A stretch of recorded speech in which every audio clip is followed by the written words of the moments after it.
ಇಂದು ಪ್ರಕಟವಾಗಲಿದೆ ಮಹತ್ವದ ಸಿಇಟಿ 2026 ರ ಫಲಿತಾಂಶ. ಕೆಲವೇ ಕ್ಷಣದಲ್ಲಿ ಸಿಇಟಿ ಫಲಿತಾಂಶ ಪ್ರಕಟ. ಕೆಇಎ ಕಚೇರಿಯಲ್ಲಿ ಫಲಿತಾಂಶ ಪ್ರಕಟ ಮಾಡಲಿದ್ದಾರೆ ಸಚಿವರು.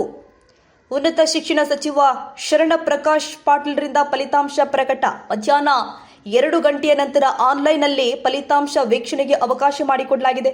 ಏಪ್ರಿಲ್ 22ರಿಂದ 3 ದಿನ ರಾಜ್ಯದಾದ್ಯಂತ ನಡೆದಿದ್ದ ಪರೀಕ್ಷೆ. ರಾಜ್ಯಾದ್ಯಂತ ಒಟ್ಟು 745 ಕೇಂದ್ರಗಳಲ್ಲಿ ನಡೆದಿದ್ದ ಸಿಇಟಿ 745 ಕೇಂದ್ರಗಳಲ್ಲಿ 15,265 ಸಿಸಿಟಿವಿ ಕ್ಯಾಮೆರಾ ಅಳವಡಿಸಲಾಗಿತ್ತು.